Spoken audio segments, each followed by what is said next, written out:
Shalom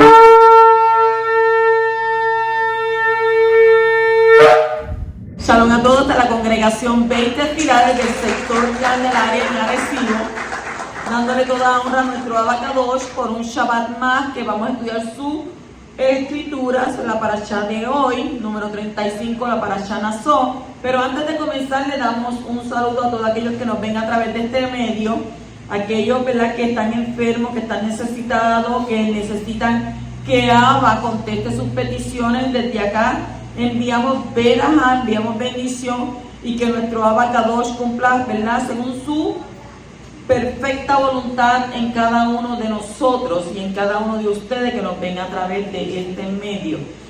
La parashá de esta semana está en el libro, se encuentra en el libro de Bamidbar, en el libro de Números, capítulo 4, versículo 21 al capítulo 7, versículo 89. Y un significado para la parashá Nazó, porque hoy estamos estudiando Nazó, es levanta. Levántate tú que duermes y te alumbrará Mashiach. Levanta. Entonces, en esta introducción, el contenido de esta porción la podemos resumir de esta manera: el recuento de Gershón y Merari, la asignación de trabajos, limpieza del campamento, las leyes de restitución, leyes de los celos, leyes del nazareo, la bendición arónica y dar voluntariamente. En el capítulo 4, que es donde vamos a comenzar, comienza con la instrucción detallada de la labor de cada uno de los grupos de levitas dirigidas por Aarón y Moshe. Y de que nos habla esta instrucción, hace referencia sin duda a que Israel es el cuerpo donde cada uno tiene su propia función. Entramos de lleno en la parashá. En el capítulo 4 y versículo 22 dice: haz también un censo de los hijos de Gershón por sus casas paternas, según sus familias. ¿Quién era Gershón? Gershón era el primogénito de los hijos de Leví. ¿Dónde aparece eso? En Números 3:17. Los hijos de Gershón no portaban ningún elemento del Mishkan cuando el Mishkan había que desmontarlo y trasladarlo, ya que su trabajo era de transportar en carroza las partes del santuario que se les habían sido asignadas. Sin embargo, por ser Gershón el primogénito, le correspondía ser censado después de Kehat, cuya función era especialmente sacra. Él sí podía llevar las cosas sacras. En el capítulo 4 y versículo 27 dice: y enumeraréis para ellos en custodia toda su carga. Los hijos de Gershón no eran meros cargadores de los elementos del Mishkan. Realizaban su trabajo ¿con qué? Con inteligencia y atención, ya que su función incluía también el cuidado especial y la custodia de los elementos que cargaban. O sea, eso no era solamente yo lo cargo y si se cae o no se cae, no. Ellos tenían que prestar súper atención y las cosas las tenían que hacer ¿cómo? Con inteligencia. Su trabajo lo tenían que hacer con inteligencia, siempre al pendiente que las cosas, los elementos que ellos cargaban tuvieran ¿qué? Tuvieran cuidado especial. ¿Para qué? Para que no se cayeran, mantenerlas ahí según iban ellos caminando. En el capítulo 4 y versículo 32 dice: y por nombres había de contar los utensilios bajo su custodia de su carga. También los elementos del santuario que habían sido asignados a Merari eran importantes y por lo tanto había que custodiarlo y conocer la importancia de su función. Por eso, al entregar estos elementos había que asignarle nombres que indicaran su función explícitamente. O sea, tenemos la fuente se utiliza para esto. Tenemos la menorá se utiliza para estas cosas. Ven que ellos tenían que saber lo que ellos transportaban. Eso no es que yo transporto cualquier cosa y ya, tenían que saber. En el capítulo 4, versículo 49 dice, fueron contados conforme al mandamiento de Yahweh dado por medio de Moshe, cada uno según su ministerio o según su cargo. Y estos fueron los enumerados, tal como Yahweh había ordenado a Moshe. Cada uno tenía un cargo. Allí no estaba nadie de vago. Estas tribus tenían cargos, tenían una responsabilidad y tenían un trabajo que hacer. Y una de las cosas más importantes para cualquier administración es que cada persona sepa exactamente qué cargo tiene. Si cada uno de los integrantes de la organización sabe qué papel desempeña, pues entonces no va a haber conflictos internos y el propósito de la organización podrá llevarse a cabo con éxito. En muchos trabajos siempre hay este problema, porque siempre hay una persona que quiere sobresalir por los demás. Y hay personas pues que siempre también están al lado del jefe, y entonces en vez del jefe supervisar, supervisan ellos. ¿De qué manera? Tratando de aplastar a su compañero. ¿Por qué? Porque a veces quieren en estas compañías subir de rango y entonces se acercan al jefe, se acercan al director y no que aquel hizo esto, y no que aquel aquello, y no que aquel lo otro. O sea, aquí todo el mundo tiene que entender el cargo que tiene. Lo mismo en una congregación, en una escuela, en un trabajo, en una universidad, donde sea. Tú tienes que entender y saber quién es el jefe, quién es el director, quién es el que manda. No, porque tú tienes que hacer esto porque yo lo digo, pero ¿por qué tú lo dices si tú no eres el dueño, tú no eres el jefe? Ven que todo esto tiene que una organización, y toda organización tiene propósito. ¿Para qué? Para que todo termine en éxito. Entonces en esta parashá, la Torá está destacando dos necesidades básicas que hay en el hombre. Y la primera es la necesidad de ser tomado en cuenta. La segunda cosa es que cada uno tenga un cargo, una tarea, una misión para cumplir.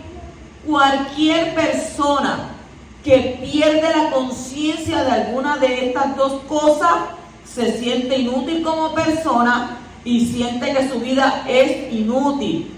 Lo que hace que una persona se siente importante es que sea tomada en cuenta y que tenga un cargo. No, pero el único cargo que yo tengo es de barrer y de limpiar la cajal. Por algo usted empieza. Y empieza no entero. Aunque usted tenga que limpiar el santuario, mire, usted tiene que entender que la recompensa y el pago viene de lo alto. Porque dice el poderoso en su palabra, si en lo poco tú eres fiel, en lo mucho te pondré. Entonces si tú dices, ay no, que yo tengo que estar limpiando, que tengo que hacer aquello. Mire, yo he visto grandes predicadores que han dicho que han empezado por estar limpiando los baños. Por limpiar los baños en la cajal. Entonces, ¿qué quiere decir eso? Eso quiere decir que si tú eres fiel en esto que Él te está probando, porque en la vida todo es una prueba. Si tú eres fiel en esa prueba que Él te está dando a ti, en que tú limpias el santuario, pues mira, cuando lo hagas, ¿cómo lo tienes que hacer? Enojado, molesto. Ay, ya me toca a mí, tengo que ir para allá a limpiar en la congregación. No, qué bueno que voy a limpiar la casa de Yahweh. Qué bueno que voy a mantener el altar limpio. Qué bueno que voy a hacer esto. Y entonces Abba te va a ver con agrado desde los Shamayim.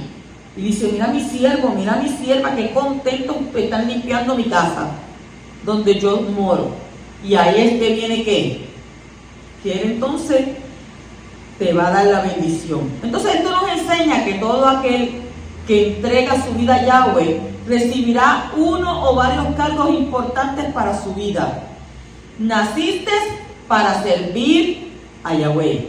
Tienes que entender eso, que naciste para servir. Si no te presentas ante Él cuando todo el mundo va en dirección contraria, no podrás ser contado entre los justos. Tampoco podrás cumplir el propósito que Yahweh tiene para tu vida. Entonces, eres importante para Abba y él, nuestro Abba Kadosh, tiene un cargo muy personal para ti.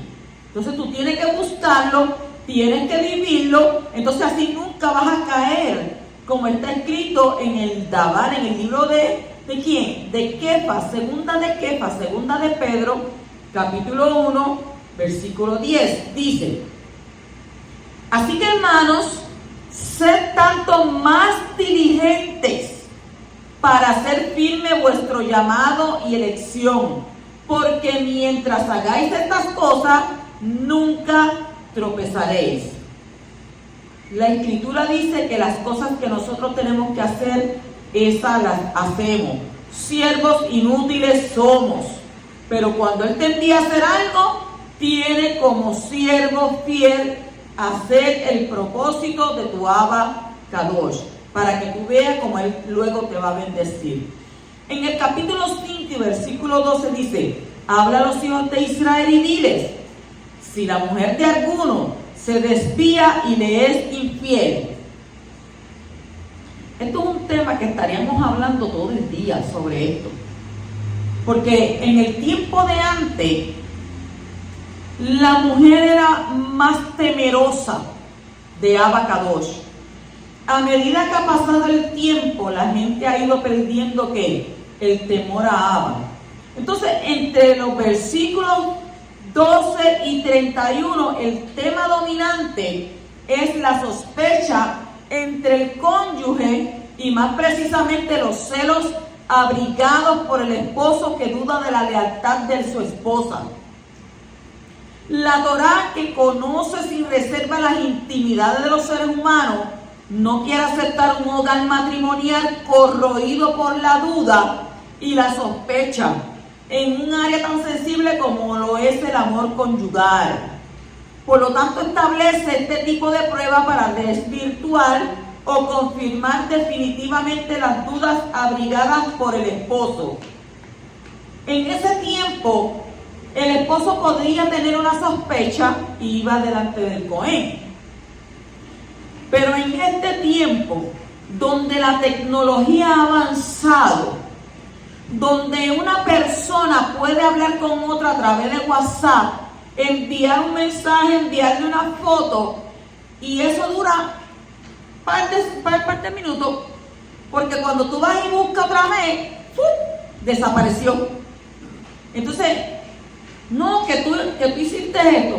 Yo no he hecho nada. Sí, que tú enviaste mensaje por WhatsApp. Que yo envié, ¿qué? Busca a ver. Entonces, cuando vienes y buscas, el mensaje se desapareció, pero ya la persona lo leyó. Entonces, ¿qué tú tienes que hacer con eso?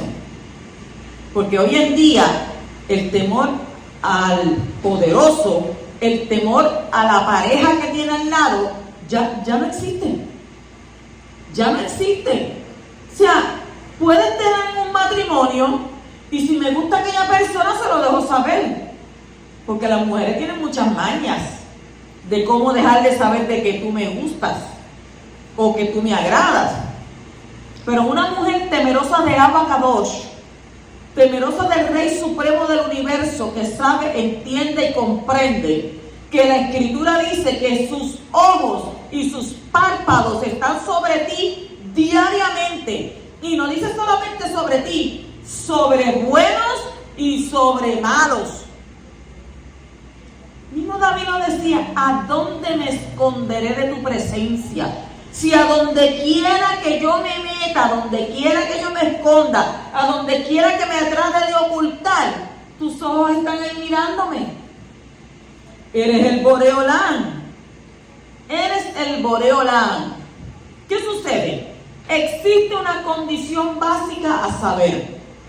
En el pasaje que nos ocupa encontraremos algunos símbolos indicadores de la degradación del acto imputado a la esposa presuntamente infiel, a saber: número 1, la oblación de harina de cebada.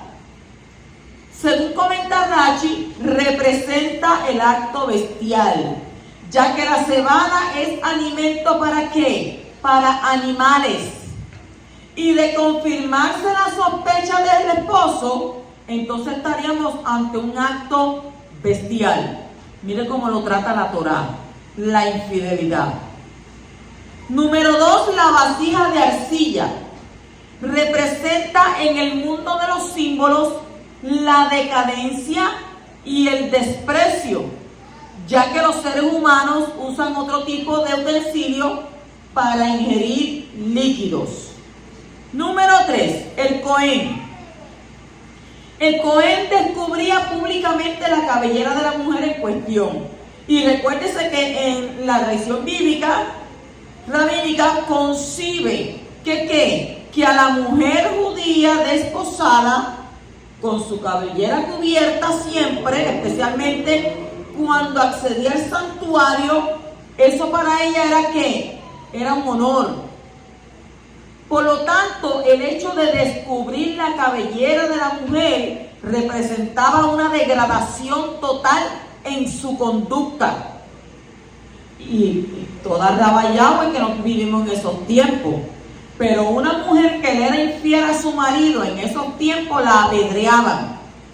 Y no solamente la apedreaban, si el marido la dejaba, ya eso era una mujer que ya no iba a tener oportunidades con otros hombres, a menos que tuviera que volverse una ramera.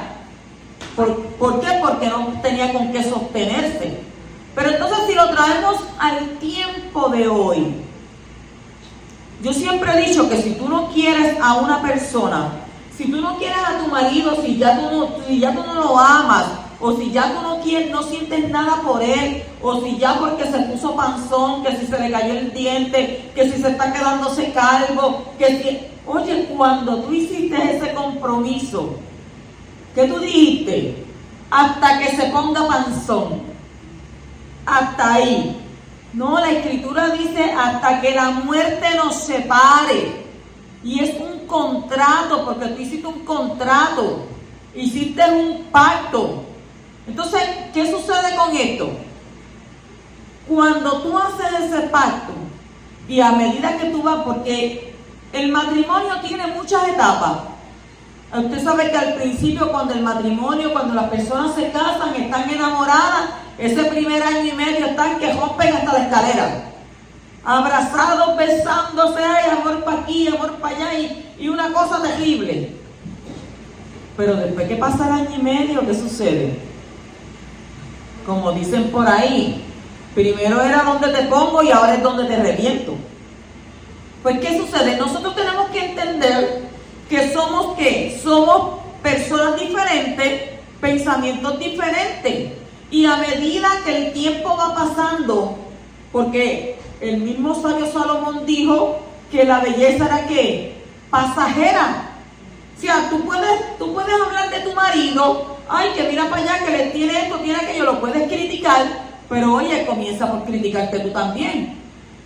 Porque tú no eres un bombón de qué, un chumi, como le dicen por ahí. No, tú también tienes que entender que a medida que pasan los años, toda persona va transformándose y cambiando. Si ya no lo quieres, pues entonces, y eres una persona creyente, porque yo puedo entender que aún en el mundo, aún en la vida secular, la gente que no tiene un acercamiento con Abba, busca la manera y la forma de mantener ese matrimonio.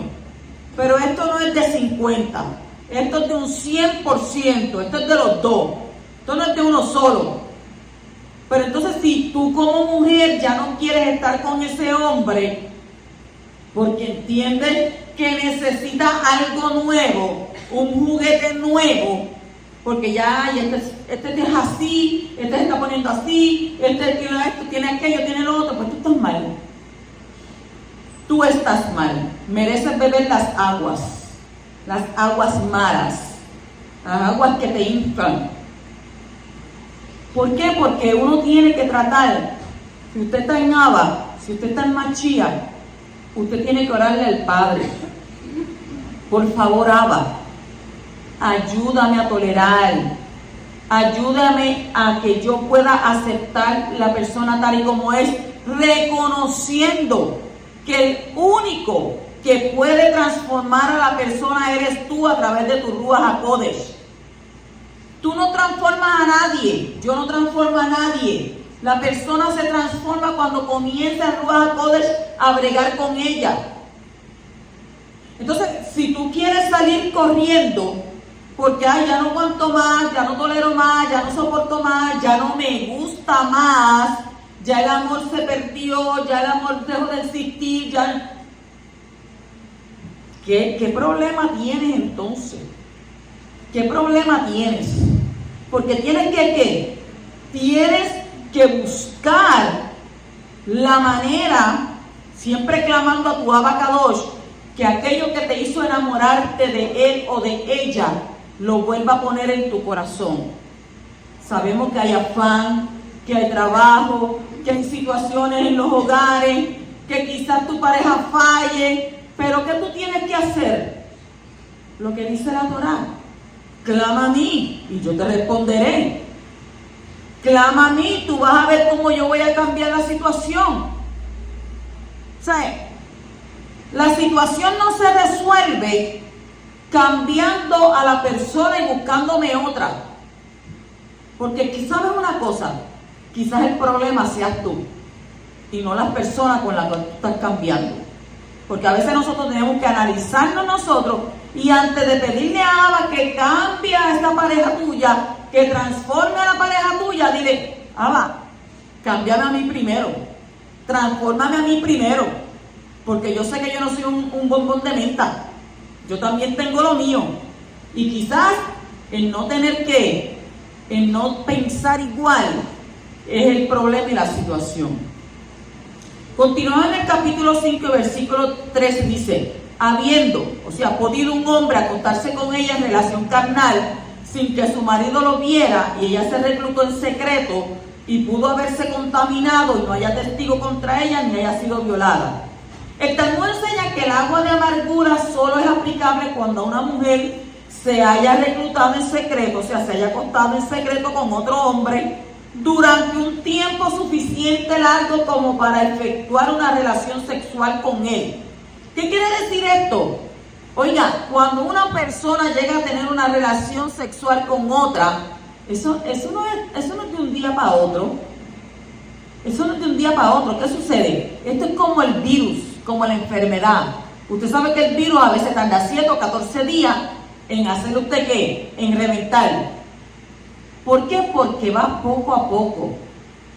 Y una sonrisa por acá, y una guiñadita por allá, y una revolcada de pitón, de serpiente, ahí, y poco a poco, y una tirada de pelo para acá, y ¿ve? Y entonces poco a poco, ¿qué hace? Se va metiendo usted como el virus enamorando a la persona. Y entonces, para llegar a tener una relación sexual, quiere decir que pasó por ¿qué? Por una etapa de enamoramiento. Y entonces dice que si fueron descubiertos o si ella fue violada, entonces no es necesario usar el método de las aguas. ¿Por qué? Porque ella dio un consentimiento. Aquí nadie obliga a nadie. Todo es consentido. Pero si es dado una circunstancia que es obligada, pues ¿qué tiene que hacer la mujer? Mira, esta persona me está molestando o esta persona me está diciendo esto. Y ahí entonces el marido toma cartas en el asunto. Por eso dice un dicho por ahí que el hombre está por decir y la mujer por aceptar. Cualquier hombre te puede decir lo que sea, cualquier cosa, porque el hombre eso está en su naturaleza. Pero entonces tú, ¿cuál es tu naturaleza? ¿Dejar de saber yo soy una mujer casada o reírle las gracias? Ay, sí, tú siempre estás con esas cosas conmigo. No. Respéteme que yo soy una mujer casada. Si no quiere que se lo diga a mi marido. Y solamente te voy a dar esta advertencia. Pero si no, entonces si estás enseñándole la muela de oro del final, pues entonces ya ahí el hombre tiene que... ya yo tengo pista para aterrizar por ahí para abajo. ¿Ve? Acuérdese de eso. No se enoje conmigo, sino que tome consejo. Capítulo 5, versículo 17 dice: agua de la pila del santuario. Cuando esta pila fue construida y colocada en la entrada del santuario por Moshe, leemos en la Torá, según Éxodo 38:8, que las mujeres que celebraban habían donado sus espejos de cobre fino bien pulido, y que con ese metal fue construida la pila, o sea, la fuente.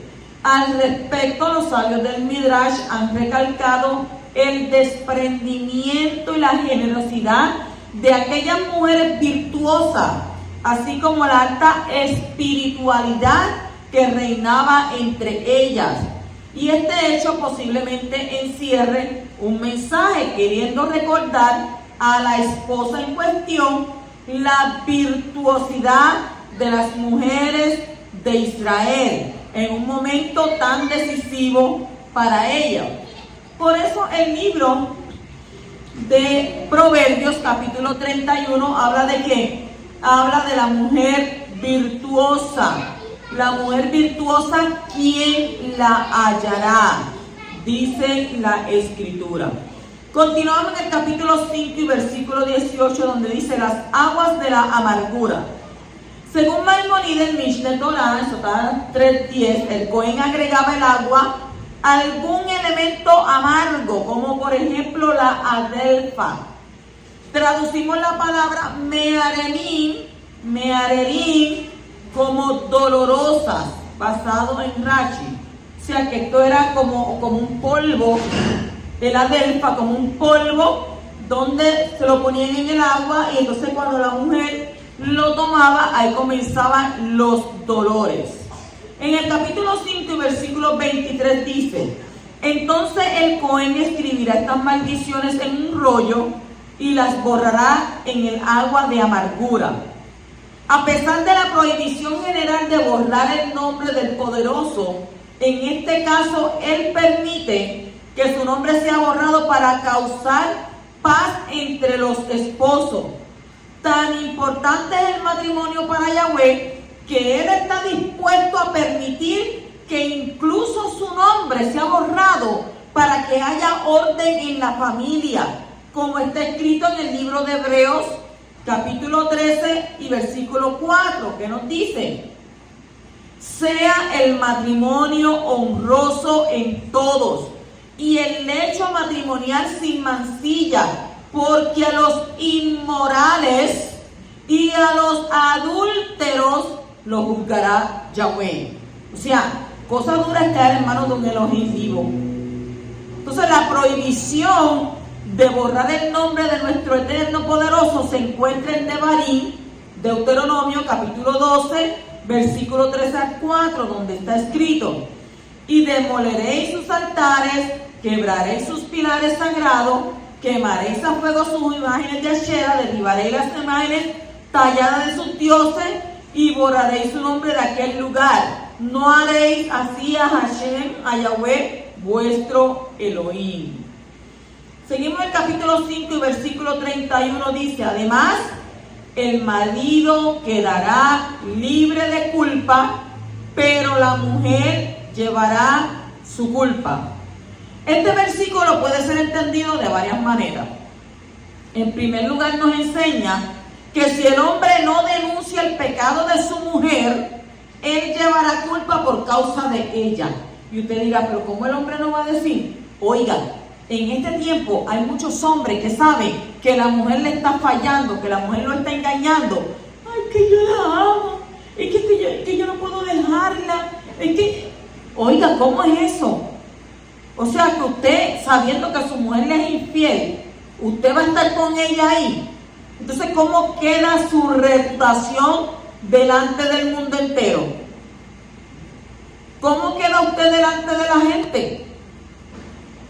La gente reconociendo que su mujer le está siendo infiel. Entonces, detrás de esto hay un concepto de colectividad que enseña que si un miembro del cuerpo peca, todo el cuerpo es responsable ante Yahweh. Como el hombre ha denunciado a su esposa, él queda libre de la responsabilidad del pecado de ella. Y en el caso de que no la hubiera denunciado, él cargaría parte de la responsabilidad de ese pecado. Y por supuesto no se entregará el agua de amargura a esta mujer que haya confesado su pecado. Porque ella dice, sí, pues sí, es verdad, le estoy siendo infiel. Pues entonces, ¿para qué le va a dar el agua si ya ella lo está confesando? Solo se da a una mujer sospechosa que rehúsa confesar su delito. Porque hay mujeres que la pueden matar, hacen las cosas y la pueden matar y dice que no. ¿Quién? Yo. No, yo no. Si yo te acepto eso, me voy a hundir yo. No, pues yo mejor es mentir. Claro que no es verdad. Entonces la ley de sotá es solo para la que no haya confesado su pecado o cuando el marido tiene sospechas infundadas de su mujer. Esas mujeres que a veces se meten allá en Facebook, se meten en WhatsApp y allá. Oiga, porque la mayoría ahora de la gente, yo no sé cómo es esto, conocen hombres por Facebook, novios por Facebook, maridos por Facebook. Ya se perdió el tú irte delante de la presencia de Abba y dejarle saber a Abba Kadosh, hágase tu perfecta voluntad en mi vida. Si para ti es necesario que yo pueda tener una persona a mi lado, tú mismo la vas a poner ahí. Abba se va a encargar. Se va a encargar de poner a la persona que no, pero como llevo tanto tiempo y que no aparece, que no aquello. ¿Qué? Yo ando buscando mi alma gemela, pero mi alma gemela no aparece. Ando buscando mi media mitad. Yo soy una china que anda buscando su otra mitad de China. Oigan, antes se oraba a Abba. Y a aquella persona que Abba entendía que necesitaba, la ponía ahí a su lado. Y Pablo nos dio, ¿verdad? Nos dio los consejos. Mira, para que te queme, mejor cásate. Pero si está en ti que no te quieras casar, pues quédate solo, quédate sola. Si tú piensas que vas a estar más mal compartiendo con una persona que estando solo, pues mejor quédate solo. Porque hay veces que nuestra guerra, nuestra lucha es con nosotros mismos. O sea, ¿para qué tú vas a añadir una persona si tú siempre estás peleando contigo? Pues no añada otra. Entonces, pidámoslo al poderoso que nos dé tiempo en nosotros, ¿verdad? Poder llegar a entendernos nosotros y luego, si es la perfecta voluntad de Él, que Él pueda añadir un compañero o una compañera a tu vida. Capítulo 6, versículo 2 dice: habla a los hijos de Israel y dile, el hombre o la mujer que se aparte pronunciando un voto de nazareo, o sea, nazir, para dedicarse nazar a Yahweh. Voto de nazareo para dedicarse a Yahweh. La palabra hebrea que ha sido traducida como nazareo es nazir, que significa alejado, apartado, y viene de la raíz nazar, que significa abstener, separar, consagrar. Y el verbo nazar, que aparece en este mismo versículo, fue traducido como dedicarse. Entonces Rashi entiende la última parte de esta manera: a fin de abstenerse del vino para el poderoso. Hay un contraste entre el capítulo 5 y el capítulo 6. En el capítulo 5 se habla de una persona que no puede controlar sus deseos, y el capítulo 6 te habla de una persona que sí lo hace.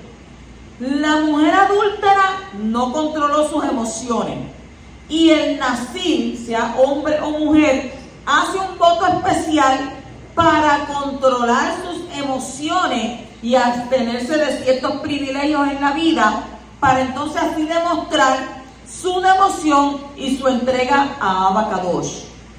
El nazariato es algo que Abba produce en ciertas personas, hombres o mujeres, como está escrito en el libro de Amós, capítulo 2, versículo 11, dice: y levanté profeta de entre vuestros hijos y nazareos de entre vuestros jóvenes. Y no es así, hijos de Israel, es una pregunta, declara Yahweh. Y el profeta dice que Yahweh levantó nazareos. En algunos de los jóvenes puso el deseo de dedicarse de una manera especial a él, y a otros designó como nazareos desde antes de nacer. Y este fue el caso de ¿quién? De Shimshón, como está escrito en el libro de Jueces, capítulo 13 y versículo 5. Las palabras adicionales para Yahweh enseñan que todo voto que haga la persona debe tener como objetivo el acercarse a Yahweh. Tú no haces un voto por hacerlo. O sea, tu principal motivo es que acercarte al poderoso. Capítulo 6, versículo 23 dice: habla Aarón y a sus hijos, dile, de esta manera han de bendecir a los hijos de Israel, diciéndoles: cuando Yahweh creó el mundo, sus bendiciones fueron colocadas dentro de sus decires. Y usted dice que es decires, dijo Elohim. En todo lo que usted lee dice, dijo Elohim. Así cuando Yahweh instruyó a Aarón y a sus hijos para recitar la Birkat Kohanim, bendición sacerdotal, él dijo, diciéndoles, extiendan esas bendiciones que ya fueron colocadas en potencia en el mundo para que puedan concretarse. Entonces cuando dice ko significa de esta manera, K-O-H, de esta manera. Hace una referencia a una lengua sagrada, a una señal de bendición y a un recipiente que es posible utilizar para recibir las bendiciones. Así dice que ellos coloquen mi nombre sobre el pueblo de Israel. ¿Por qué? Porque el nombre de la persona es su esencia, según Bereshit, capítulo 2, versículo 19. Cuando uno tiene un recipiente, puede recibir el nombre de Yahweh. ¿Puede recibir qué? Su esencia. Entonces la bendición va a recibirse como automáticamente. Yo los bendeciré. Entonces, cuando decimos Yahweh te bendiga y te proteja, ¿qué está diciendo eso? Dándote riqueza y evitándote todo daño debido a que has cuidado el pacto que trae bendiciones y abundancia. Dice, Elohim haga brillar su rostro sobre ti. ¿Por qué? Porque merecerás un rostro brillante y la pureza de corazón que ilumina el rostro. Cuando dice Elohim te muestre su rostro y te dé paz, merecerás quebrar la gula, pues con la pureza del pacto y con una lengua sagrada, la persona puede sustentarse mediante la esencia interna de la comida. ¿Por qué? ¿Cuál es este? El alimento espiritual. Y esto se merece mediante ¿qué? Mediante la paz, un pacto cuidado. Y la bendición del Cohen incluye los 3 versículos de la Torá, que es Números capítulo 6, versículos 24, versículos 25 y versículos 26, mencionado arriba. ¿Cómo lo diríamos en hebreo? Yevarejeja Yahweh beyishmereja, Yaer Yahweh paná eleja viuneka, Yisa Yahweh paná eleja beyasen leja shalom. Esta verajá, esta bendición, tiene que ser pronunciada exclusivamente en el idioma hebreo, como lo reglamenta la Torá. Además, la congregación, ¿qué tiene que hacer? Ponerse de pie para recibirla. Mientras el Cohen hace la bendición, nosotros abrimos las manos y recibimos la bendición, recibimos la verajá.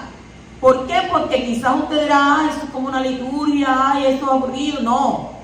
En el mundo espiritual, están sucediendo muchas cosas. Te están abriendo puertas, la abundancia, la bendición, la salud y todo lo que tú necesitas va a llegar a tus manos. Por eso tú tienes las manos así, porque vas a recibir. ¿Cuántos quieren recibir? Amén.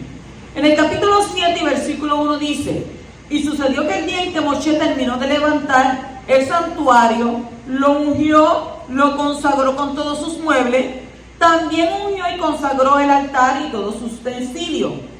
Y este pasaje debería estar después de Vayikra 8:11. Dice: si hubiera sido escrito según un orden sucesivo, es presentado aquí con motivo de los servicios de los hijos de Leví, porque las carretas ofrecidas por los jefes fueron entregadas a los hijos de Leví. ¿Para qué? Para ayudarle en el trabajo de transporte. Sin embargo, los hijos de Kehat no tuvieron ayuda con carretas para llevar las cosas del Mishkan. ¿Por qué? Porque tenían que llevar las cosas sagradas sobre sus hombros. Y de aquí aprendemos que el cuerpo humano tiene un nivel de Kadushá, de santidad superior a las cosas materiales. En el capítulo 7 y versículo 9 nos dice: pero a los hijos de Kehat no les dio nada, porque su ministerio consistía en llevar sobre sus hombros los objetos sagrados.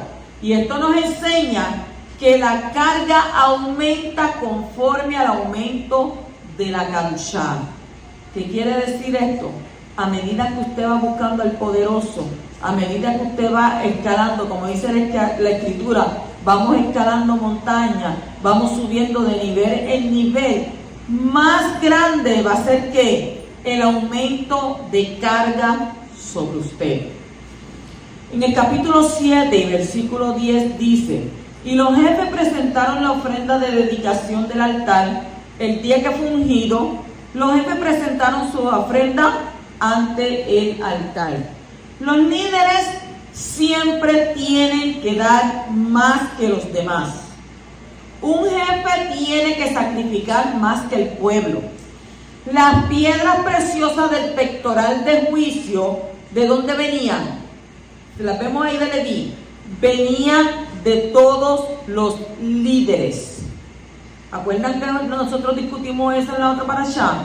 Todas esas piedras las llevaron ¿quién? Cada uno de los líderes de las tribus. Entonces, para ser un líder hay que estar dispuesto a sufrir más, a sacrificar más, a orar más, a velar más, a dar más dinero, a entregar más de lo que uno tiene y dar más de sí y privarse de beneficios que los demás podrán disfrutar. Lo que usted hace, usted lo puede hacer, pero yo que estoy acá, yo no lo puedo hacer. Por eso dice que tengo que privarme de beneficios que otros pueden disfrutar. ¿Por qué? Porque uno es ¿qué? Uno es el ejemplo. Y uno es el ejemplo a seguir.